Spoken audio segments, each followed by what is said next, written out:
पहला इल्जाम सीधा और सीधा वैभव विकास ट्रस्ट पर, न्यास पर है। मुन्ना जी ने पेपर जारी किया है। न्यास के जो मुख्य पदाधिकारी हैं जियालाल आर्य जी, मैं आज भी समझता हूं आप बहुत ईमानदार व्यक्ति हैं। आप बताइए कि पिछले 1 साल में जब से अशोक चौधरी की बेटी की सगाई आपकी अनिता कुणाल के लड़के से हुई है, उसके बाद से 100 करोड़ से ज्यादा की संपत्ति पटना में न्यास के द्वारा खरीदी गई है। जियालाल आर्य जी, अगर जैसे मैंने बताया है अभी प्रेस के सामने, आप प्रेस के सामने आइए और बताइए, न्यास का अकाउंट जारी करिए कि कहां से ये पैसा आपके पास आया है, कहां से ये 100 करोड़ रुपए न्यास के पास आए। जब से न्यास बना है उसमें 10 करोड़ का भी संपत्ति नहीं खरीदा गया।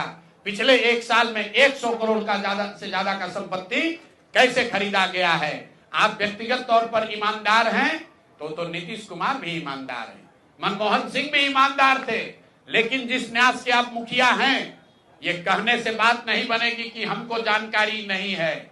मैं अभी आपके सामने चुनौती दे रहा हूं, वैभव विकास ट्रस्ट से, न्यास से लोग आकर ये बताएं कि पिछले 1-1.5 साल में 100 करोड़ से ज्यादा की संपत्ति पटना में उस न्यास के माध्यम से कैसे खरीदी गई है। उसमें मुख्य सचिव, यहां बिहार के मुख्य सचिव जो हैं, उनके परिवार की महिला हैं, तो अभी इनकी जिम्मेवारी है। मुख्य सचिव यहां पर प्रत्यय अमृत हैं, इनकी सास हैं, मुन्ना जी इनकी सास है, प्रत्यय अमृत की सास है, इनकी सासू मां है, और जियालाल आर्य जी और अनिता कुणाल, ये तीनों लोग बताएं। इन्होंने कहा किशोर कुणाल जी का नाम बहुत बड़ा है, तो किशोर कुणाल जी के नाम पर ही कम से कम उनके नाम को दागदार मत कीजिए। समाज ने उनके नाम की बड़ी प्रतिष्ठा है। तो आप प्रेस को बुलाइए और क्लियर कीजिए कि आपके न्यास से, मैं 3 लोगों का नाम ले रहा हूं, जियालाल आर्य जो बहुत सम्मानित व्यक्ति हैं, ईमानदार व्यक्ति हैं, उनकी ऐसी छवि है। दूसरा अनिता कुणाल जी जो किशोर कुणाल जी की पत्नी है, और तीसरा यहाँ के मुख्य सचिव की सासू मां। ये तीनों लोग बताएं कि न्यास में 100 करोड़ से ज्यादा की संपत्ति खरीदने का पैसा कहां से आया है। दूसरी बात, अशोक चौधरी के नाम पर जो संपत्ति की बात कही गई है, हम लोग उस बात पर कायम हैं। 200 करोड़ की संपत्ति इन्होंने अर्जित की है। इन्होंने कैमरे पर आप लोगों को कहा कि 1 कट्ठा भी जमीन हो जाएगा तो मैं जनसुराज की गुलामी करूंगा। मेरे भाई, मुन्ना जी ने अभी पूरा डॉक्यूमेंट जारी किया है। अगर या तो उसको आप रिबटल कीजिए कि ये आपका जमीन नहीं है, और अगर जमीन है तो जनसुराज की गुलामी मत कीजिए, बिहार के लोगों की गुलामी के लिए तैयार होइए, इस्तीफा दीजिए। नहीं इस्तीफा दीजिएगा तो आपका घेराव होगा, आपका राजनीति आपका नहीं करने देंगे। हम लोग राज्यपाल, मुख्यमंत्री नहीं सुन रहे हैं तो हम लोग राज्यपाल महोदय के पास जाएंगे, कोर्ट में जाएंगे, इनके खिलाफ कार्रवाई होनी चाहिए। और 100 करोड़ का मानहानि का नोटिस भेजे थे, आज डर के मारे शायद कहे हैं कि अब आगे ये हम कानूनी कार्रवाई नहीं करेंगे। तो 5 दिन के अंदर अंदर आधिकारिक तौर पर लीगल नोटिस वापस ले, और नहीं लेंगे तो इन पर 500 करोड़ का और घोषणा करेंगे। नोट कर लो भाई, 200 करोड़ पर घबराए हुए हैं ना, ये 500 करोड़ का और अवैध संपत्ति जो खरीदा है अशोक चौधरी ने अलग अलग नाम से।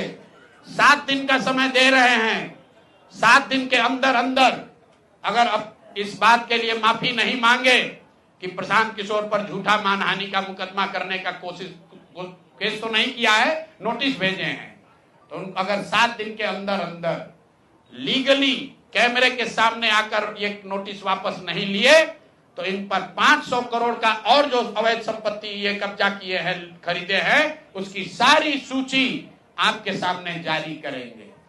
एकदम इनको चुनौती दे रहे हैं भाई। 200 पर दिए हैं, 200 किए थे, 500 करोड़ का इनका पेपर तैयार है। पिछले 8 महीनों में इन्होंने 20,000 करोड़ से ज्यादा का कॉन्ट्रैक्ट दिया है। 20,000 से ज्यादा का कॉन्ट्रैक्ट भाई साहब ने दिया है, और हर कॉन्ट्रैक्ट में 5% पैसा कमीशन के तौर पर लिया गया है। अभी अभी इतना ही बोल रहे हैं। अगले प्रेस कॉन्फ्रेंस तक अगर इन्होंने अपनी गलती नहीं मानी तो जिन लोगों के जरिए ये 5% पैसा वसूला गया है वो लोग को प्रेस के सामने बैठाकर आपसे परिचय कराएंगे कि कौन लोगों ने ये 5% की रेट से पैसा वसूला है। और दूसरी बात, ये जो पैसा रिलीज हो रहा है 0.5% हर रिलीज में पैसा काटा जा रहा है। अभी जो 2 घटना आपने सुनी होगी नोट जलाने की, 2 इंजीनियर्स के घर पे जो नोट के गड्डी पकड़े गए हैं, वो वही पैसा है जो पैसा ये लोग कॉन्ट्रैक्टर को दिए। कॉन्ट्रैक्ट देने के लिए 5% लिया, उसके बाद जब जब पैसा रिलीज होता है तो 0.5% इनका उसमें शेयर बनता है। वही पैसा ये इंजीनियर कलेक्ट करके वापस ला रहे थे पटना जमा कराने, जो एक आदमी उसमें पकड़ा गया, एक आदमी जेल में भी है और रात भर नोट का गड्डी जलाया गया है। तो अब अशोक चौधरी इस पर बयान दें कि ये उनकी वो इसमें संलिप्त हैं कि नहीं है। नहीं है तो आपके सामने अगले प्रेस कॉन्फ्रेंस में उन लोगों को खड़ा करेंगे जो इनके बिहाफ में ये पैसे की वसूली कर रहे हैं और इनको उसका जवाब देना पड़ेगा। बिहार के उप मुख्यमंत्री सम्राट चौधरी, इन पर मेरा सीधा आपके माध्यम से सरकार को, बिहार के गवर्नर से, बिहार सरकार से, केंद्र सरकार से मेरा अनुरोध है कि इनको हत्या के आरोप में, ये हत्या के अभियुक्त हैं, इनको तुरंत पद से बर्खास्त करके गिरफ्तार किया जाए। क्यों किया जाए ये समझिए। तारापुर में 1995 में 7 लोगों की जो हत्या हुई और 7 मारे जाने वाले लोग कुशवाहा समाज के लोग थे। ये बिहार में जाति की राजनीति करने वालों के लिए सबक होना चाहिए। सम्राट चौधरी कहते हैं मैं कुशवाहा हूं। 7 लोगों की जिनकी हत्या के ये अभियुक्त हैं, आरोप नहीं है, मैं शब्द बहुत सही समझ के बोल रहा हूं। 7 लोगों की हत्या के अभियुक्त राकेश कुमार उर्फ सम्राट कुमार मौर्य उर्फ Samrat Chaudhary, Tarapur case number 44/1995, note कर लीजिए। 44/1995 में 7 लोगों की हत्या हुई, उसमें ये अभियुक्त हुए और जो केस है चीफ जुडिशियल मजिस्ट्रेट को 24/4/1995 को इन लोगों ने डॉक्यूमेंट सबमिट किया। बिहार विद्यालय परीक्षा समिति का एक एडमिट कार्ड सबमिट किया जिसमें बताया गया कि KNVMH सम्राट, ये स्कूल का नाम है, कुमार सर एक स्कूल का नाम है जहां से ये एडमिट कार्ड इशू हुआ है। सम्राट चंद्र मौर्य, पिता का नाम Shakuni Chaudhary, date of birth 1/5/81, result fail, number आया 268, कैटेगरी प्राइवेट। ये सुप्रीम कोर्ट का डॉक्यूमेंट है जो सम्राट चौधरी ने जमा किया है, जिसमें ये बताया है कि इनका डेट ऑफ बर्थ 81 है, उसके हिसाब से 95 में चीफ जुडिशियल मजिस्ट्रेट ने नाबालिग होने के नाम पर इनको वहां से राहत दी। इनको जेल से निकाला गया क्योंकि ये 15 साल के थे और कानूनन 18 साल से कम उम्र के बच्चे को अभियुक्त के तौर पर जेल पर नहीं रखा जा सकता था। अब ये बात तो पब्लिक की जानकारी में है। अब मैं क्यों कह रहा हूं कि इनको आज अरेस्ट करना चाहिए, क्योंकि 2020 का जो सम्राट चौधरी ने अपना इलेक्शन एफिडेविट दिया है, इसमें अपना उम्र इन्होंने बताया है 51 साल। ये सम्राट चौधरी का इलेक्शन एफिडेविट है। इन्होंने अपना उम्र बताया 2020 में 51 साल। इसका मतलब है कि 2020 माइनस 26, तो 1995 में इनका उम्र था 25 साल, 26 साल। तो 26 साल के उम्र के आदमी को कोर्ट ने गलती से गलत सर्टिफिकेट के आधार पर नाबालिग होने के नाम पर अभियुक्त होने के बावजूद, ध्यान दीजिए, अभियुक्त होने के बावजूद इनको जेल से बरी कर दिया गया था कि ये 15 साल के हैं, जबकि इनका अपना डॉक्यूमेंट बता रहा है कि ये उस समय 26 साल के थे। तो 26 साल के उम्र के आदमी पर अगर 6 लोगों की हत्या का आरोप है तो जब तक कोर्ट से वो फ्री नहीं होते हैं तब तक उनको जेल में होना चाहिए। और ये आदमी यहाँ का उप मुख्यमंत्री बनकर बैठा हुआ है।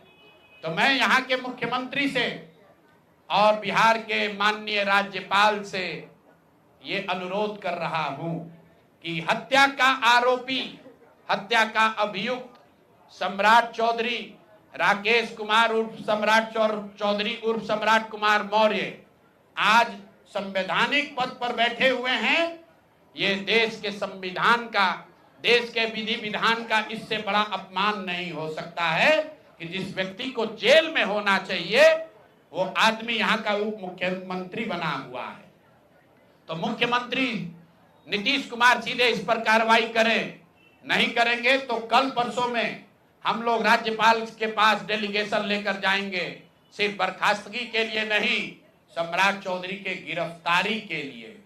पूरा समझिए, मैं कैमरे पर कह रहा हूं, सम्राट चौधरी हत्या के अभियुक्त है, जेल से फर्जी डॉक्यूमेंट निकाल कर बाहर निकले हैं। या तो इनको बर्खास्त करके गिरफ्तार कीजिए और नहीं तो देश में जितने लोग हत्या किए हैं उनको भी जेल से छोड़ दीजिए।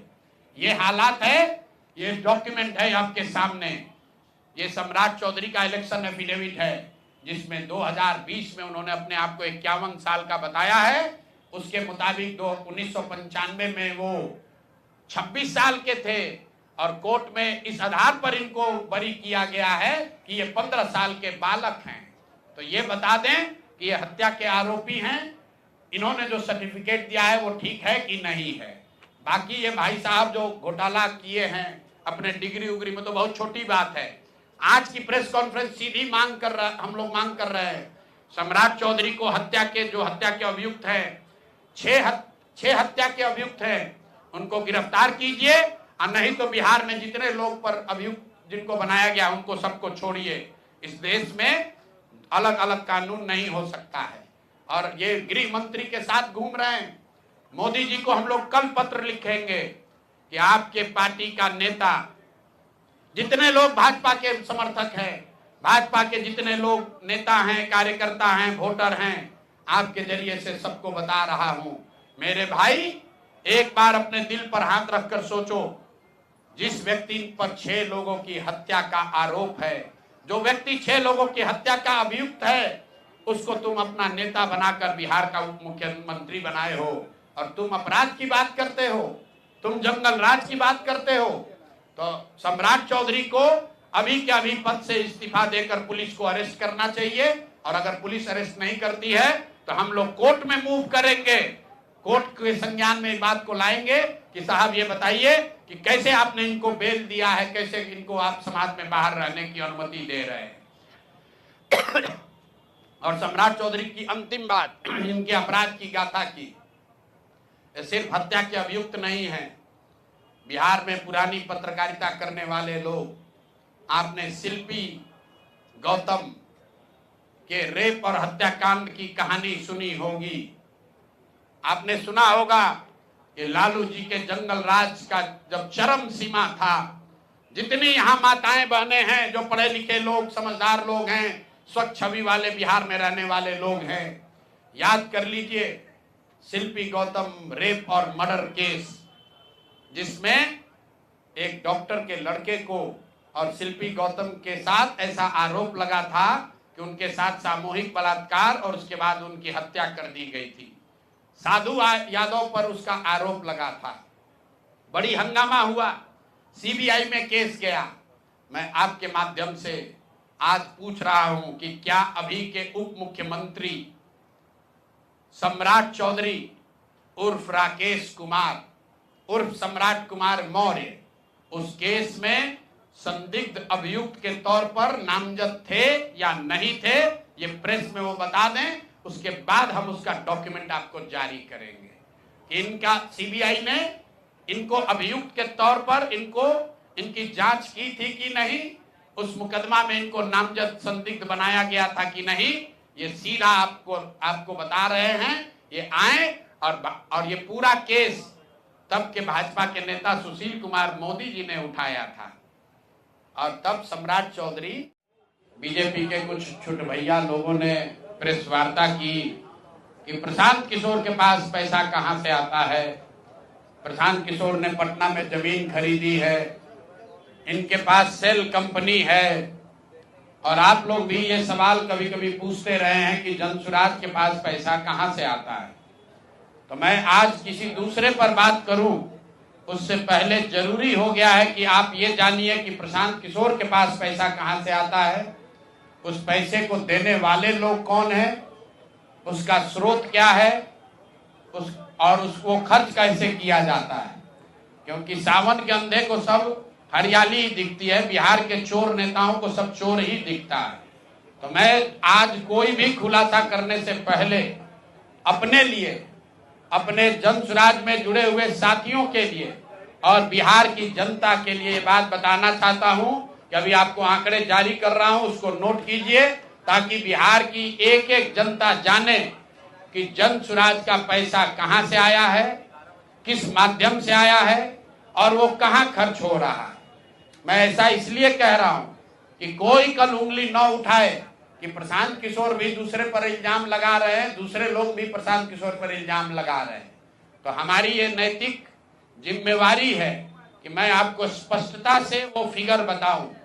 अभी तक मैं आप में से कई लोगों को याद है, मैं ये कहता हूं कि पैसा सरस्वती से आता है, उन लोगों के माध्यम से आता है जिनको हमने मदद की, वो लोग पैसा देते हैं।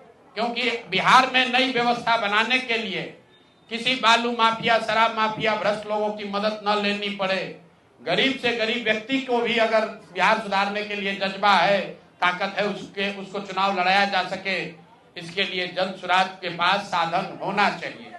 उसके लिए हम लोगों ने लोगों से पैसा मांगना शुरू किया है, लेकिन हमने ये तय किया जब ये अभियान शुरू किया कि बिहार के लोग पैसा दें या न दें, मैं अपने जीवन का जो कुछ भी है सब कुछ लगाऊंगा बिहार की इस व्यवस्था को सुधारने के लिए। और ये सिर्फ शब्द नहीं है जो मैं कर रहा हूं, ये आप देख रहे हैं। मैंने सिर्फ इसलिए नहीं आंकड़े अभी तक जारी किए थे कि सनातन धर्म में, हम लोग के धर्म में कहा जाता है कि दान करने वाले पैसे की चर्चा नहीं करनी चाहिए। लेकिन यहाँ के छुट भैये नेता, इन्होंने जब बात उठाई है तो मैं आंकड़ा जारी कर रहा हूं, आप लोग नोट कर लीजिए।